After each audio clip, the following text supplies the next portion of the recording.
Hello, my dear 9th class students. My name is Neha Sachdev and I wholeheartedly welcome you all to Definite Success पाठशाला। और आज हम start करने वाले हमारी पोअम जो गिवन है चैप्टर 3 के बाद।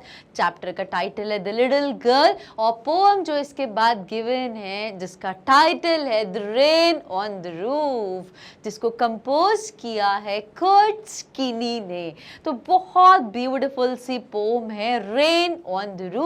सबसे पहले बिफोर आई प्रोसीड और हम इसका इंट्रोडक्शन पढ़ें, पोएट के बारे में, इसकी थीम समझे, वर्ड टू वर्ड पोएम को डिस्कस करें और पोएटिक डिवाइसेस को समझें, इससे पहले मैं आपको टाइटल को थोड़ा सा जस्टिफाई करना चाहती हूँ सो दैट आप एक कनेक्ट डेवलप कर सको इस पोएम की अंडरस्टैंडिंग के साथ। सो रेन ऑन द रूफ, तो इस समय क्या समझ में आ रहा है कि सबसे पहला वर्ड रेन, तो रेन जो है रेन की अलग अलग अटैचमेंट होती है अलग अलग लोगों से। कुछ लोगों को जैसे ही बारिश आती है उनको इतना मज़ा आता है। अगर मैं अपना पर्सनल एक्सपीरियंस पहले यहाँ पे शेयर करूँ, सो आई लव पेट्रिकॉर। पेट्रिकॉर क्या होता है, जब पहले बारिश होती है और उसमें जो इतनी प्यारी मिट्टी की खुशबू आती है, oh I am fond of that, what a bless for me is that. ठीक है, ऐसे ही जब बारिश होती है तो कुछ लोगों का इतना ऐसे डेस्परेट होते हैं कि वाओ बारिश में भीगने का मजा ही कुछ और है। कुछ लोग वेट करते हैं कि बारिश होगी और वो गरम गरम चाय की एक हाथ में चाय की प्याली और दूसरे में पकौड़े होंगे। सो सबका अलग अलग रहता है बारिश से। किसी को कुछ बारिश से याद आती, किसी को बारिश से कुछ याद आती, किसी को बारिश से कुछ की याद आती है। यहाँ पे जिसकी बात करी गई हमारे पोएट कर्ट स्किनी की, तो पोएट के घर पे उनके कॉटेज में जो रूफ है उसमें वुडन की टाइल्स लगी, छत है ना, उसमें लकड़ी, बाहर के घर होते हैं वो लकड़ियों के बने रहते हैं बिकॉज वहाँ पे ठंड बहुत ज़्यादा होती है। ठीक है, जैसे आपने यहाँ पे इंडिया में देखा होगा जो मिट्टी की जो टाइल्स होती हैं आजकल वो लगनी शुरू हो गई हैं कुछ घरों में कॉटेज लुक देने के लिए। तो सिमिलरली बाहर के घरों में जो छत होती है उसमें वुडन की टाइल्स होती है, ब्लॉक्स जैसे बोला गया, वुडन ब्लॉक्स लगे होते हैं। अब उस पे जब बारिश की बूंद गिरती है, रेन ऑन द रूफ, तो वो जो पैटर की जो आवाज़ आती, टिप टिप बरसा पानी, एग्जैक्टली वो जो टिप टिप हिंदी में और इंग्लिश में हमारा जो पैटर है, वो बचपन में पोम पढ़ी होगी ना आपने, पिटर patter rain drops, pitter patter rain drops falling on the roof. ठीक है, तो ये जो आवाज़ आ रही है पानी की, बारिश के बूंदों की जो गिरने की आवाज़ आ रही है, इससे हमारे पोएट कनेक्ट डेवलप करते हैं अपनी पुरानी यादों से। और जैसे बारिश की बूंदें गिरती हैं, जो आवाज़ उनके कानों में आती, इससे उनको अपनी मम्मा की याद आ जाती है, पुरानी यादें ताज़ा हो जाती हैं। So this is very beautiful poem जहाँ पे हमें बताया गया है कि पोएट के हमारे जो पोएट है वो कैसे रेन से एसोसिएटेड है, और जैसे ही रेन ड्रॉप्स गिरते हैं तो पोएट को कौन कौन सी यादें आ जाती हैं और फिर कितना अच्छा, कितना और कितना ब्लेस्ड फील करते हैं हमारे पोएट। ठीक है, चलिए इतना सा काफ़ी था अबाउट द टाइटल। अब फटाफट से हेड करते हैं और एक ब्रीफ सा इंट्रोडक्शन देखते हैं about this poem. Now, from the title of the poem Rain on the Roof, we can make out that the poem is about the rain. The poet is telling us about the memories he has of the rain. यहाँ पे हमारे poet हमें बता रहे हैं कि उनकी यादें कैसे जुड़ी हुई हैं बारिश की बूंदों के साथ। तो जब बारिश का मौसम आता है, इतना खुशनुमा, इतना प्यारा, इतना प्लेजेंट जब मौसम आता है, इतना क्लियर, इतना क्लीन जब वेदर आता है, तो तब हमारे जो पोएट हैं उनको क्या यादें आती हैं, उनको अपनी मम्मा की याद आती है, मम्मा कैसे उनकी टेक केयर किया करती थी, और मम्मा कैसे उनको डॉन टाइम तक, मतलब जब सवेरा होता है, डे ब्रेक का टाइम होता है, जब सूरज की किरणें आती हैं, तो उस समय तक सोने दिया करती थी। और हमारे ये जो ड्रीमर साहब है, हमारे जो पोएट साहब है, उनको आराम से सोने देती थी विदाउट एनी डिस्ट्रैक्शन। तो पोएट अब वो उन सारे, अब बिकॉज काफ़ी साल हो गए हमारे पोएट एडल्ट हो गए, तब वो बच्चे थे, तब मम्मा भी थी, अब काफ़ी एडल्ट हो गए हैं और अब उनकी मम्मा उनके साथ नहीं है, लेकिन वो बारिश की बूंदें उनको वो सारी सारी यादें उनकी ताज़ा करती हैं और बिल्कुल एक ऐसा एक नेट जैसा होता है कि पूरा वीव हो जाता है. So, the poet is telling us about the memories he has of the rain. The sound of the raindrops falling on the roof of his house brings back sweet memories of the past. And it's only the sound of the raindrops. Raindrops का जो sound होता है जिसको patter बोला गया है इस poem में. So, patter की जब आवाज़ आती है उनकी छत पे गिरने की, so that brings back sweet memories of the past. बीते हुए समय की जो बहुत प्यारी प्यारी यादें हैं वो उनको ताज़ा हो जाती है, वो उनको याद दिलाती है. बारिश की बूंदें उनको वो यादें ताज़ा कराती हैं, याद दिलाती हैं उनकी जो पास्ट की मेमोरीज हैं. So this is the deep connection or the deep thing which is associated with the raindrops, specifically falling of raindrops on the roof and our poet, that is Coatskin. ठीक है, आपको लग रहा है ना बार बार मैं पोएट का नाम क्यों ले रही हूँ? क्योंकि जब भी आप आंसर ड्राफ्ट करो या कभी एक्सट्रैक्ट बेस्ड क्वेश्चन में एमसीक्यू फॉर्मेट में आपसे पोएट का नाम पूछा जाता है और अक्सर हम कंफ्यूज हो जाते हैं. तो जब मैं बार बार पोएट का नाम लूँगी तो शायद आप कोई चीज़ आपको एग्जामिनेशन हॉल में ट्रिक कर जाए, कोई चीज़ ट्रिगर कर जाए कि इस पोएम में मैम ने ये नाम इस समय लिया था, तो वो आपको याद रह जाए. इसलिए मैं बार बार पोएट का नाम लेती हूँ आपको याद दिलाने के लिए, आप की मेमोरी में वो डीपली सेटल हो जाए इसीलिए. चलिए, so this was all about a very brief introduction of this poem. और फटाफट से हेड करते हैं और इस पोएम की थीम को समझते हैं. What is theme? Theme is the central idea, the primary idea around which the entire poem revolves. So the theme of the poet is the healing power of rain. अब कहते हैं ना हम music सुनते हैं, म्यूज़िक बहुत लोगों की हॉबी होती है लिसनिंग टू म्यूज़िक. क्यों? Because it heels your mood. Also ऐसा बोला गया, इट हील्स यू, और ऑल्सो बोला गया है कि music has mood altering properties. तो यहाँ पर भी जो पोएम की थीम है is the healing power of rain, कि रेन में हीलिंग पावर होती है, रेन में वो क्षमता होती है कि आपके कितने भी गहरे दुख हो, जख्म हो, I am not talking about the physical, चोट लगी, स्क्रैच आ गई, ब्रूस हो गया है, कहीं पे पेन है, वो दर्द ठीक हो जाएगा. नो, हम टॉकिंग अबाउट जो हम बहुत उदास फील करते हैं, हम बहुत ही डिप्रेस्ड फील करते हैं, तो जब रेन होती है एकदम से हम खुशनुमा फील करने लग जाते हैं. बिकॉज नेचर ऐसी हो जाती है, एवरीथिंग ब्लूम्स, एवरीथिंग ब्लॉसम्स, तो उस चीज़ों से हम भी बहुत तरोताज़ा फील करने लग जाते हैं. तो यहाँ पे जो मेजर थीम है इस पोएम की, that is the healing power of rain, की रेन की कितनी हीलिंग पावर है. कितना समय आगे आ चुका है, पोएट के साथ उनकी ममा भी नहीं है, लेकिन जैसे बारिश की बूंदें होती है उससे उनको अपनी ममा की यादें आ जाती है और फिर से बहुत खुश फील करने लग जाते हैं. उनको ऐसा लगता है कुछ देर के लिए कि उनकी ममा उनके साथ है और वो सारी यादें उनकी बिल्कुल ताज़ा हो जाती है, एक वेब जैसे उनके सामने बन जाती हैं. So the musical sound of rain drops falling on the roof top at night has the ability to revive sweet memories and rose fantasies in an otherwise busy mind. और ये जो म्यूजिकल साउंड है rain drops का, पिटर पैटर, छप छप छप, जो टप टप टिप टिप टप टप की जो आवाज़ आती है, that falling on the roof top at night, ये जो बारिश के बूंदों की जो गिरने की जो म्यूजिकल रिदमिक जो आवाज़ है, that has the ability to revive sweet, because गिरने की जो आवाज़ है, बूंदें की गिर रही हैं जो छत पे, रूफ टॉप पे जो गिर रही है, उससे जो आवाज़ आ रही है, उसकी ये प्रॉपर्टी, उसकी ये पावर है, उसकी ये क्षमता है टू रिवाइव स्वीट मेमोरीज, की वो पुरानी यादों को फिर से रिवाइव कर रही हैं, फिर से जिंदा कर रहे हैं, फिर से ताज़ा कर रही हैं.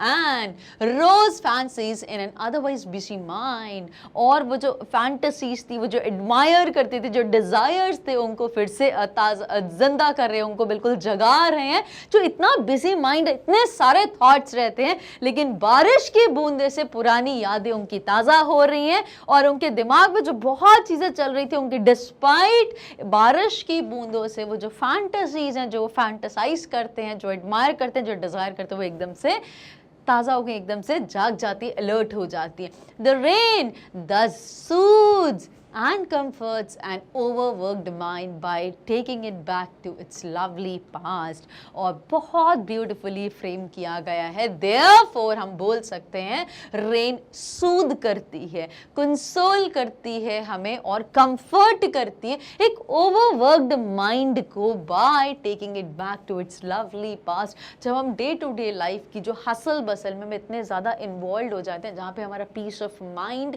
बिल्कुल पीस ऑफ हार्ट, कहीं हमारा सुख चैन खो जाता है, तो ऐसे टाइम में जो बारिश के बूंदों की जो आवाज़ आती है उसमें इतनी एबिलिटी होती है कि वो हमें सूद कर सकती है, हमें कंफर्ट कर सकती है इस बिजी लाइफ में से। और कैसे कंफर्ट कर सकती है? हमें हमारी पुरानी यादों से जोड़ देती है, पुरानी यादों को, पुरानी चीज़ों को एकदम से हमारे सामने रिवाइव कर देती है। तो इस तरीके से हम बहुत ज़्यादा हैप्पी, लाइट और डिलाइटेड फील करने लग जाते हैं। So this is all about the theme of this poem. अब फटाफट से देख लेते हैं about the poet that is Kurt Skinny. चलिए, so Kurt Skinny, जिनकी इमेज आप देख सकते हैं इस पिक्चर में, he was born on November 24, 1826 and he died in the month of January 25, 1904. He was an American lawyer. ना सिर्फ ये एक अच्छे पोएट थे, पोएट के साथ साथ ये अमेरिकन लॉयर थे, एक पॉलिटिशियन थे, जर्नलिस्ट थे और इस पोएट तो थे ही जिन्होंने इस पोएम को कंपोज किया है। ठीक है, चलिए इतना काफ़ी है पोएट के बारे में जानने, बिकॉज ऐसा कोई क्वेश्चन नहीं आता है अबाउट द पोएट लिखिए या फिर biography about the poet, nothing like that. So knowing this much is more than sufficient. चलिए, now let's immediately head with word to word explanation of the poem, जहाँ पे हम इंपॉर्टेंट वर्ड्स और उनके meaning को समझेंगे और लास्ट में हम लिटरेरी डिवाइसेस को भी डिस्कस करेंगे। ठीक है, चलिए स्टार्ट करते हैं। When the humid shadows, stanza 1 से, so when the humid shadows hover over all the starry spheres and the melancholy darkness gently weeps in rainy tears।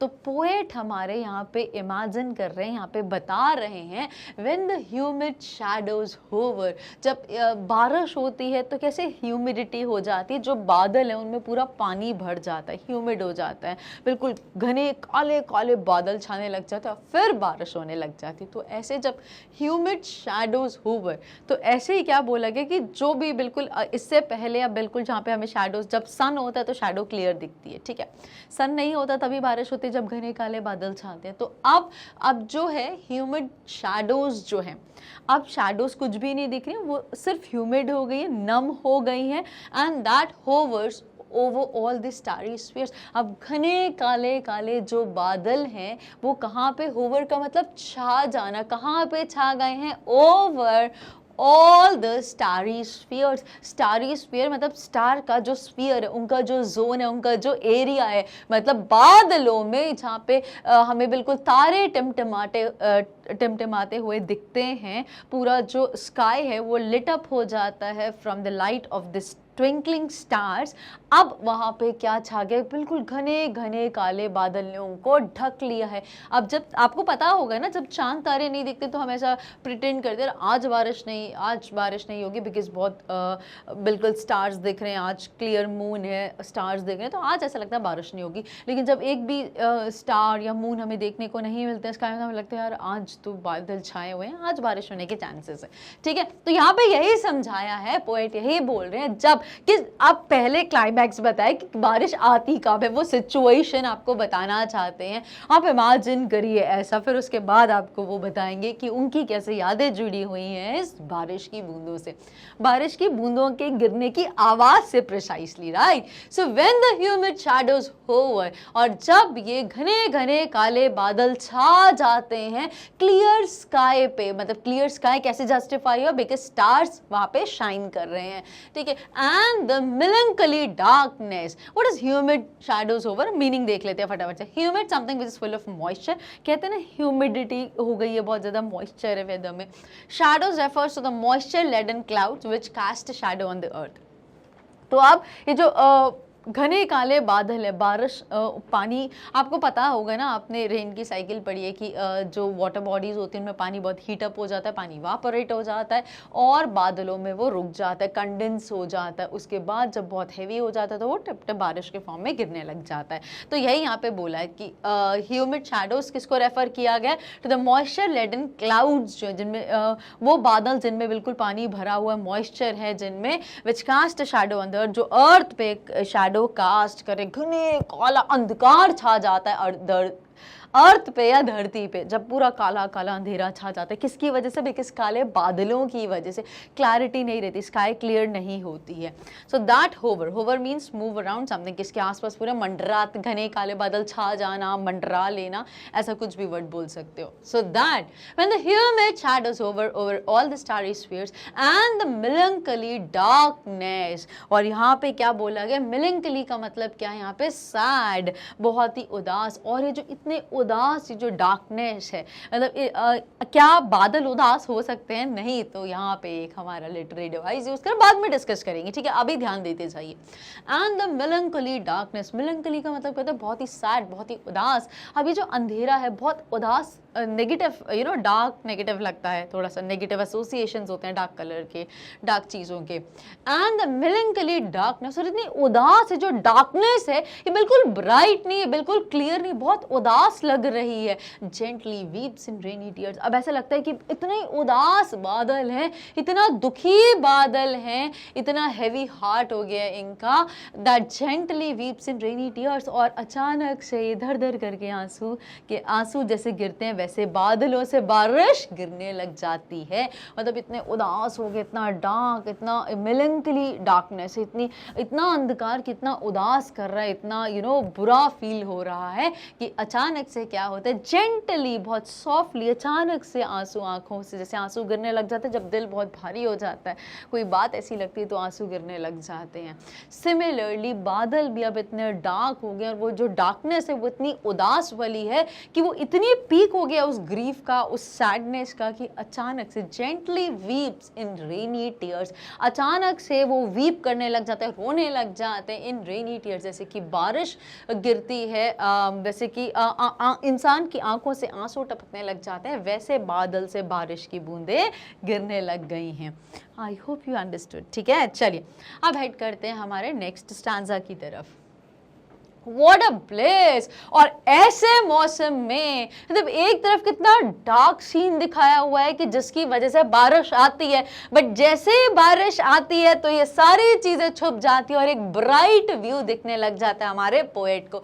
तो ब्राइट व्यू कौन सा है, जैसे बारिश की बूंदें, ये तो हमने बताया बारिश कैसे आती है, अभी घने काले बादल छा जाते हैं, बिल्कुल क्या पढ़ा था हमने, yes, shadow, humid shadow hovers, तो जैसे ही घने घने काले बादल छाने लग जाते ओवर स्टारी स्फीयर्स, अब क्लियर स्काई छुप जाती है, घने घने काले बादल मंडराने लग जाते हैं, और ऐसा लगता है कि इतना मेलंकली डार्क, इतनी उदासी वाली अंधेरा जो है वो इतना उदास करने वाला, इतना डार्क है कि एकदम से जेंटली वीप्स इन रेनी टीयर्स, और अचानक से ऐसा लगता है कि बरसने लग गया, जैसे आंखों में से आंसू टपकने लग जाते हैं, वैसे इन बादलों में से, इन मॉइस्चर लेडन क्लाउड्स में से एकदम से रेन आने लग जाती। और एक नया पार्ट, नया स्टैंजा, अब पोएट को क्या लगता है, वाओ व्हाट अ ब्लेस। अब ऐसे में जैसे ही बारिश की बूंद हमारे पोएट की रूफ पे गिरती है, रूफ पे क्या है,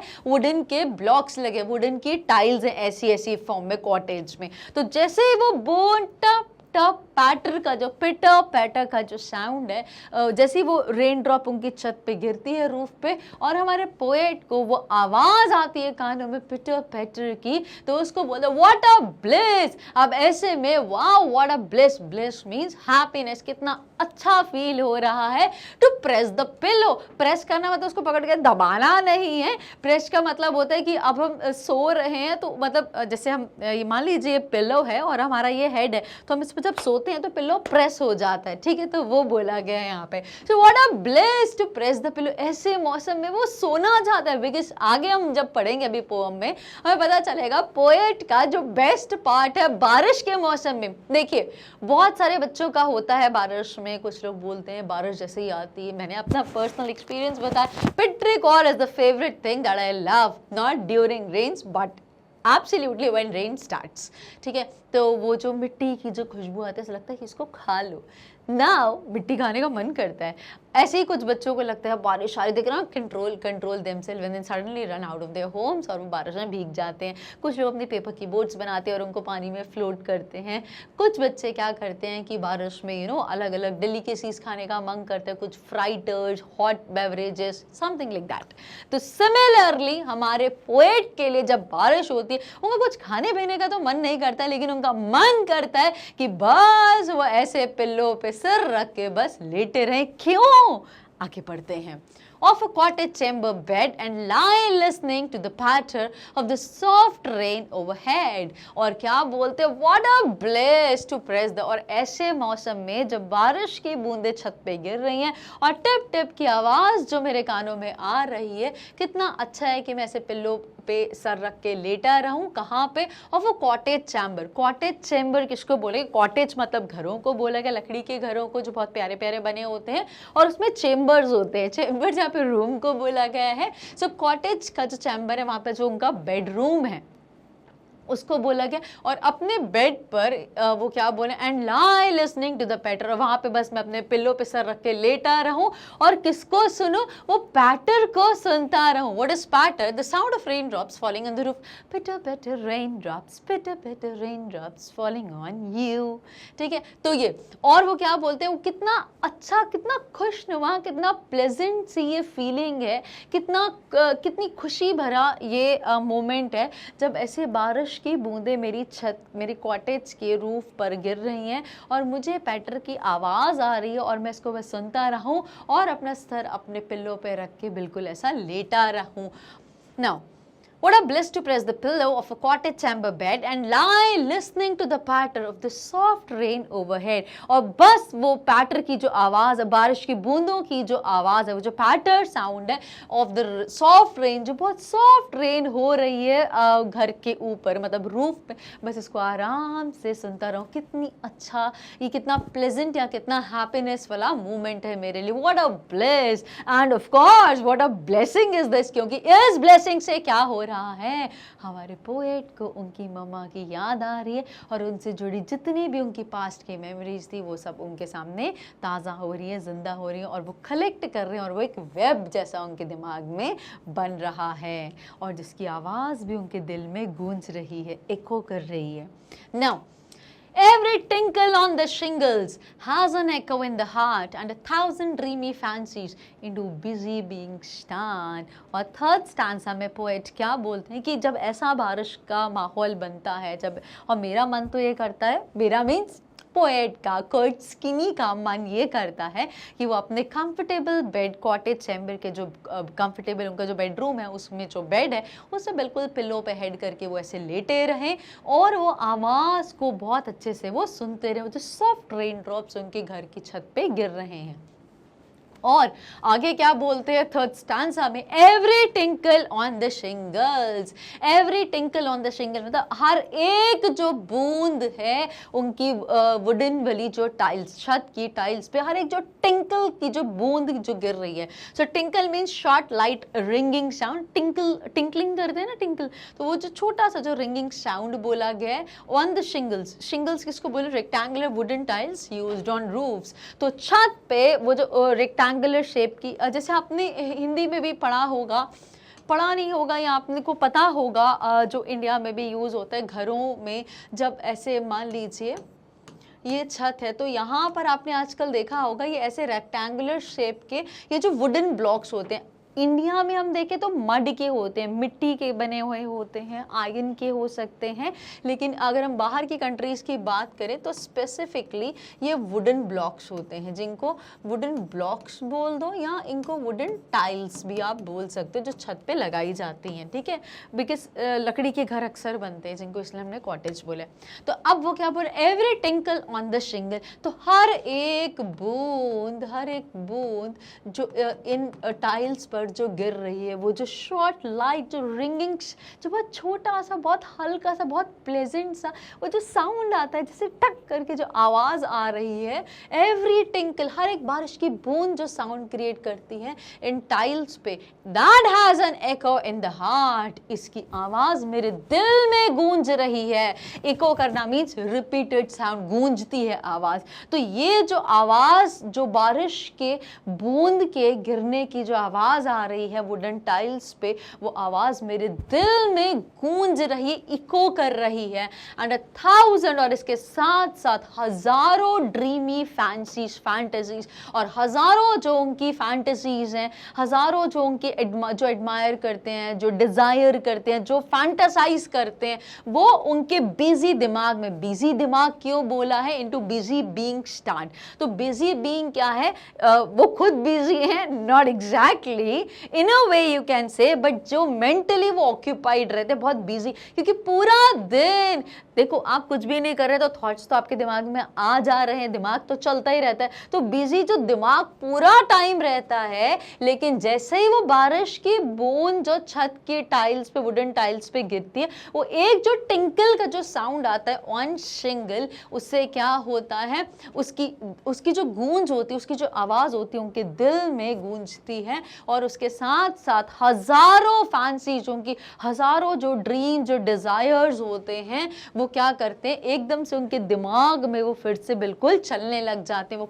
सारी यादें, डिज़ायर्स, जो ड्रीम्स है, वो एकदम से अलर्ट हो जाते हैं। Now what is busy being? So busy being refers to human beings here.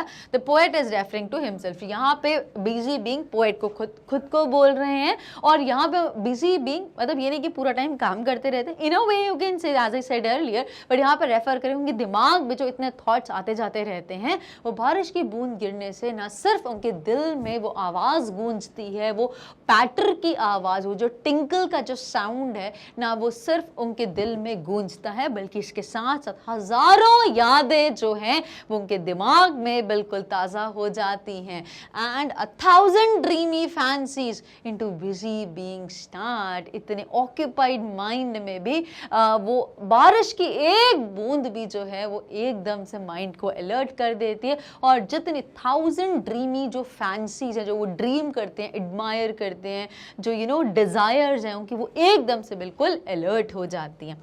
अब देखते हैं आगे क्या होता है।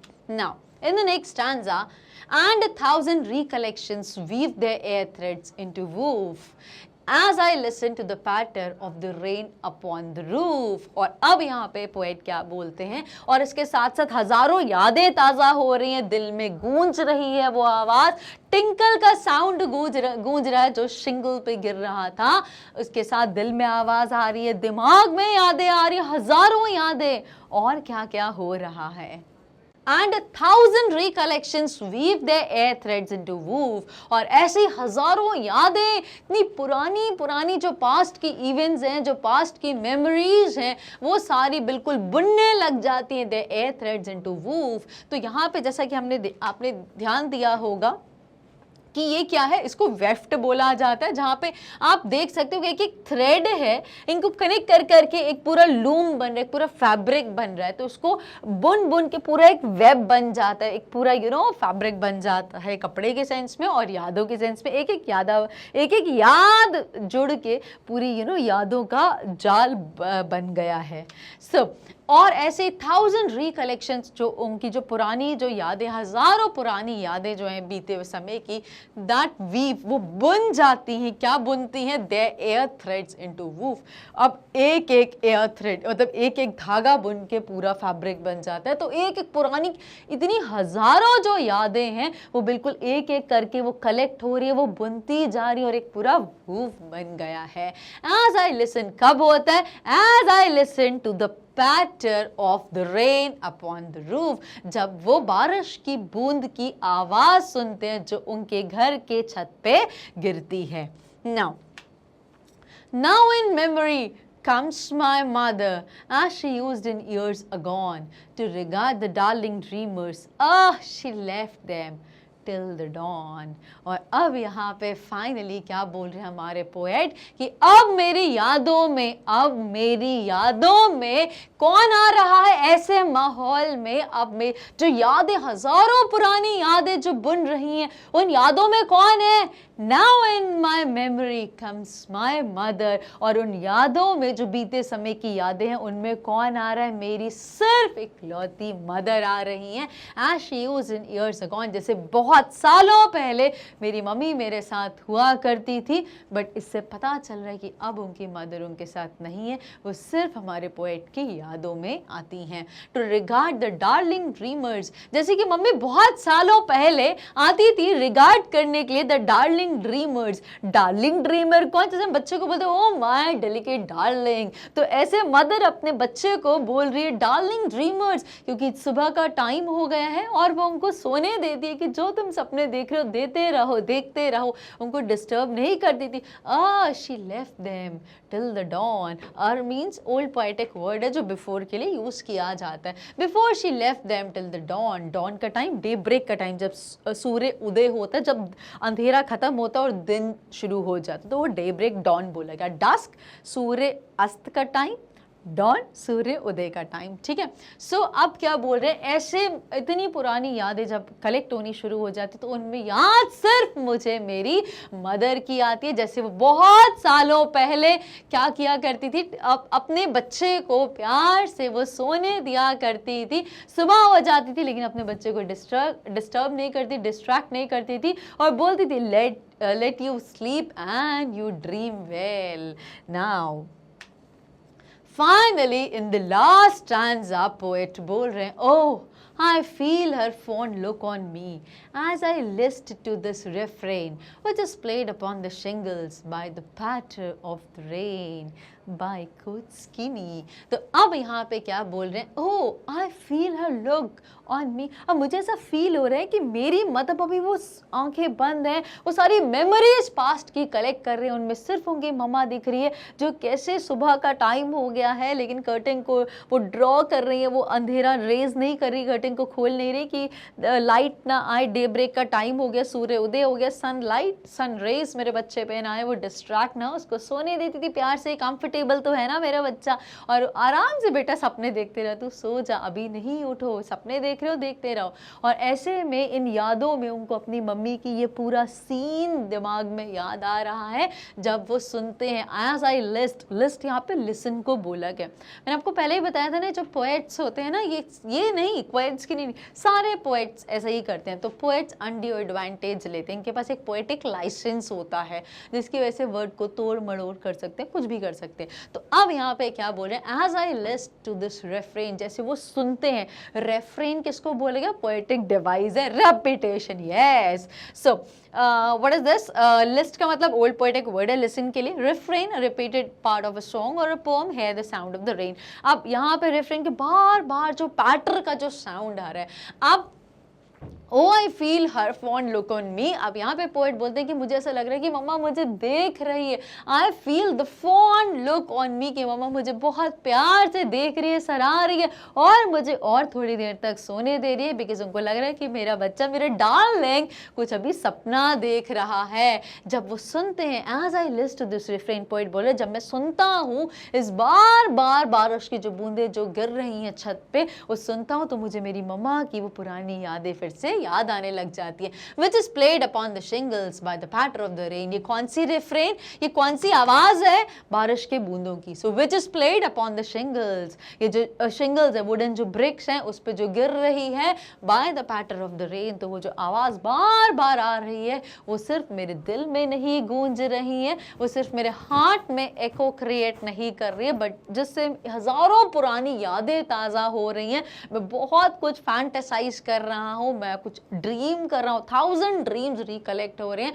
और उन यादों में सिर्फ मेरी मम्मा की याद है कि कैसे जब मैं छोटा था बारिश होती थी और मेरी मम्मा मुझे आराम से कंफर्टेबली सोने देती थी और अलाउ करती थी कि you can dream for long. So ये सारी चीज़ें अब हमारे पोएट को याद आ रही हैं। सो अगर मैं इस पोएम को एंड करूं, सो एंड में हमें सिर्फ यही पता चला कि पोएट ने ब्यूटीफुल एक्सपीरियंस शेयर करा है रेन ड्रॉप्स के साउंड का, मतलब पैटर की जो आवाज़, पैटर का जो साउंड है जब वो उनकी छत पे गिरता है, जब बारिश की बूंद उनकी छत पे गिरती है, जिसको पैटर बोला गया, उससे वो बारिश की बूंद के साउंड से वो कैसे उनको पुरानी यादों में, वो बारिश की बूंद जो गिरती है छत पे, उससे पुरानी यादों में चले जाते हैं, पुरानी बातों में चले जाते हैं। उन पुरानी यादों में, उन बातों में सिर्फ उनको उनकी मम्मा नजर आती है, जो कैसे हमारे पोएट को बचपन में सोने दिया करती थी, इतना प्यार करती थी और उनको ड्रीम करने दिया करती कि तुम बहुत बड़े बड़े सपने देखो, फैंटेसाइज करो जो तुम करना चाहते हो।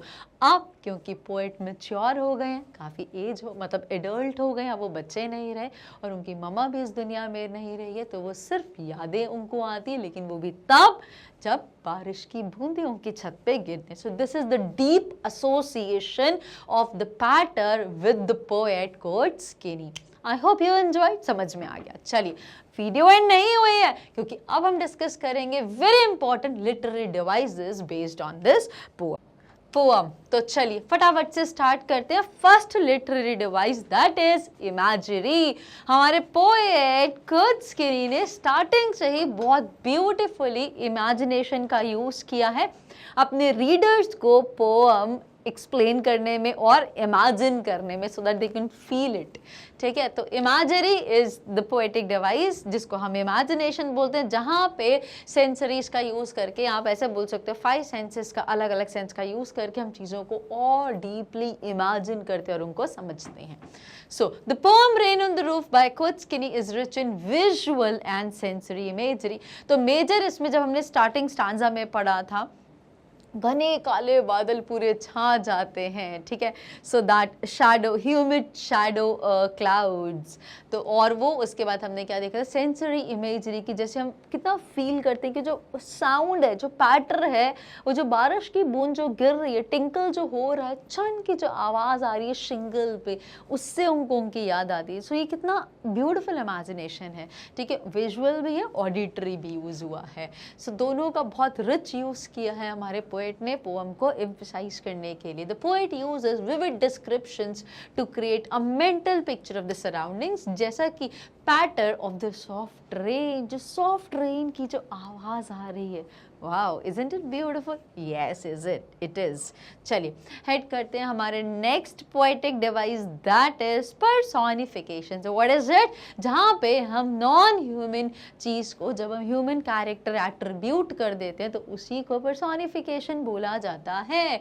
यहाँ पे पोएम में पोएट पर्सोनिफाई कर रहे हैं नेचर को। जब हमने देखा था एग्जाम्पल की या मेलंकली डार्कनेस, वो इतनी डार्कनेस, उदास, क्या बादल या अंधेरा, अंधकार उदास होता है, इंसान उदास होते हैं, लेकिन हमने कंपेयर किया है indirectly.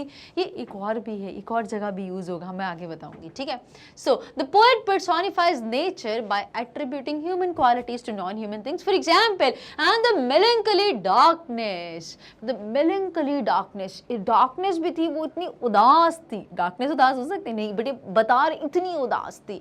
Gently weeps in the form of rainy tree, क्या बादल जो है वो रोते हैं, क्या आंसू बहाते हैं? नहीं, ये तो साइकिल है रेन वाली, ठीक है, बट कोई बात नहीं, हमने समझा था, वाटर साइकिल भी बोल सकते हो, ठीक है। So gently weeps in the form of rainy tears, और धीरे धीरे से वो रो, जब जेंटली, बहुत सॉफ्टली वो रोते हैं इन the form of rainy tears. तो बहुत ब्यूटिफुल पर्सोनिफाई किया गया यहाँ पे हमारे बादलों का कि वो उदास है और बारिश की बूंदें जैसे आंसू टपक रहे हैं किसी की आंखों में से, ठीक है। चलिए हेड करते हैं हमारे next poetic device that is alliteration. Alliteration is the repetition. किसका रेपिटेशन हुआ? तो कॉन्सोनेंट साउंड का रेपिटेशन हुआ, ये याद रखना, ठीक है। So repetition of the consonant sounds. Consonants क्या होते हैं? वावल्स को छोड़ दो, ए ई आई ओ यू को छोड़ दो, B C D F G H K, इनका रेपिटेशन, मतलब पूरा जी तक ए ई आई ओ यू को हटा दो तो उनका अगर रेपिटेशन हुआ है at the beginning of the words तो उसी को अलिटरेशन बोला जाता है. For example, the poet uses alliteration to create a musical effect and emphasize certain words. यहाँ पे हमारे पोएट कोच स्किनी ने बहुत सारी जगह एलिट्रेशन का यूज़ किया है पोअम को एक म्यूजिकल इफेक्ट देने के लिए और एम्फसाइज करने के लिए कुछ वर्ड्स को, जैसे कि when the humid shadows Hoover, humid shadows Hoover, तो घने घने काले बादल जब छा जाते हैं, मंडराने लग जाते हैं काले बादल. ह्यूमिड हूवर्स, एच एच का रेपिटेशन हुआ है जिसको हम अलिटरेशन बोल रहे हैं. ठीक है, चलिए नेक्स्ट देखते हैं. Next one is onomatopoeia. Yes, tinkle, patter. जब किसी की आवाज को कोई वर्ड दे दिया जाता है तो उसी वर्ड को ओनोमेटोपिया बोला जाता है. Onomatopoeia is the use of words that imitate the sound that describe. जैसे कि द डॉग भाव भाव, तो ये भाव भाव मैंने बोला, ये क्या है? किसी का साउंड है जिसको वो इमिटेट कर रहा है word, that is onomatopoeia. Is the use of words that imitate the sound they describe. The poet uses onomatopoeia to convey the sound of rain such as patter and tinkle. Well justified. चलिए head करते हैं next literary device, that is metaphor. तो metaphor क्या होता है? जब हम indirectly compare करते हैं दो चीज़ों को without using as and like. As और लाइक का यूज कर लिया तो सिमिली. मेटाफर क्या हो? जब इनडायरेक्टली हम दो चीज़ों को कंपेयर करते हैं. ठीक है, so a metaphor is a comparison between two things without using as and like. The poet uses a metaphor to describe the rain as. Poet कहाँ पे मेटाफर यूज करे रेन को क्या डिस्क्राइब करने के लिए? When the humid shadows Hoover. आप यहाँ पे क्या है? Humid shadows Hoover. तो ह्यूमिड शैडोज जब पूरी घने काले बादल जब छा जाते हैं तो यहाँ पे इसको किससे कंपेयर, इनडायरेक्टली कंपेयर कर रहे हैं, ह्यूमिड शैडोज. ठीक है, नेक्स्ट वन हम बात करें, 1000 recollections weave the air threads into woof. अब जैसे कि स्पिन यान में या आप वेफ्ट में जैसे कि धागा पिरो, धागे से पूरा फैब्रिक या क्लोथ बनाया जाता है, वैसे यादें बुन रही हैं यहाँ पे. और जैसे कि ह्यूमिडिटी में जो शैडोज हैं वो जो छा जाते हैं घने काले बादल. नेक्स्ट थर्ड में डार्लिंग ड्रीमर्स. तो अपने प्यारे बच्चों को वो डार्लिंग ड्रीमर्स बोल रही हैं. यहाँ पे ड्रीमर्स नहीं, वो एक्चुअली उनके बच्चे हैं जिनको जो सपने देखते हैं, तो इसलिए उनको डार्लिंग ड्रीमर्स बोला गया है. ठीक है, I hope metaphor is well justified. Head करते हैं हमारे next poetic device, that is transferred epithet, and this is the second last poetic device जो इस poem में beautifully use किया गया है. हमने पहले भी पढ़ा था what is epithet and transferred epithet, जब हम किसी की क्वालिटी दूसरी चीज में ट्रांसफर कर देते हैं. It is a poetic device wherein an epithet, that is an adjective, grammatically qualifies a noun other than the person or thing it is actually describing. करना इसको चाहिए था, इसकी क्वालिटी इसको बतानी चाहिए थी, बट हम इसकी क्वालिटी से इसको ना बता के किसी और को बता रहे हैं. That is transferred epithet means an adjective. ठीक है, तो स्टांजा 1 में अगर हम देखें, in this stanza the poet transfers his melancholic mood from himself to the darkness of the night in which the poem is said. अब यहाँ पे मेलंकली डार्कनेस, मेलंकली कौन है? वो बहुत उदास है, इतनी घने काले काले बादल, अंधेरा है पूरा, बहुत उदास है. तो अपनी उदासी उन्होंने अंधेरे के साथ, डार्कनेस के साथ एसोसिएट कर दी. ठीक है, तो पोएट ट्रांसफर कर देते हैं हिज मेलंकोलिक मूड. वो खुद इतना उदासी वाला उनका मूड है, वो अपने आप से लेकर उस डार्कनेस, वो जो अंधकार वाली जो रात थी उसके साथ एसोसिएट करने जिसमें पोएम को सेट किया गया है. So isn't it good idea? It's brilliant. Last but very important is refrain. Refrain तो poem में word भी दिया हुआ था. It is the repetition that's of certain words or phrases to emphasize the poem. So it is a poetic device which a phrase is respected at sorry it is not respected, जिसको respect नहीं दी जाती, but it is of course repeated, PEATED. I hope अब समझ में आ रहा होगा. ठीक है, तो it is ये एक refrain एक वो poetic device होता है जहाँ पे wherein WHERE wherein a phrase or a word, जहाँ पे एक वर्ड भी हो सकता है, एक फ्रेज भी हो सकता है, रिपीट किया जाता है eight intervals through out the pome. यहाँ पे एक फ्रेज था, क्या था? पैटर ऑफ द रेन, जो हमने 2-3 स्टैंजास में देखा है, तो इसीलिए यहाँ पे फ्रेज लिखा हुआ है, ठीक है। Specially at the end of each stanza, that was patter of the rain. Repeat हुआ था एम्फोसाइज करने के लिए, बिकॉज ये पोम में पैटर जो वर्ड था, ये जो साउंड था बारिश के बूंद का गिरने का वो वुडन ब्रिक्स के ऊपर, तो वो जो पैटर था उससे उनकी मम्मा की याद आती थी। That is what the title is, rain on the roof. तो इसी को हाईलाइट करने के लिए पैटर ऑफ द रेन बार बार रिपीट किया है, पोम की इंपॉर्टेंस को एम्फसाइज करने के लिए या पोएट के मूड को बताने के लिए, ठीक है। चलिए, with this we are done with discussion of complete word to word poem, discussing important words with their meanings, also understanding complete literary devices which is based on this poem. I hope you found it quite interesting और अब तैयार हो जाइए NCERT solutions के लिए। उसके बाद DPP को solve करना है, religious practice है ये, तो आपको dedicatedly करनी ही करनी है if you want to score best in English exam, ठीक है। चलिए, तो मिलेंगे नेक्स्ट वीडियो में, जहाँ पे हम डिस्कस करेंगे इस पोम के बेसिस पे सारे क्वेश्चन आंसर्स जो आपके मेन रीडर बुक में गिवन है।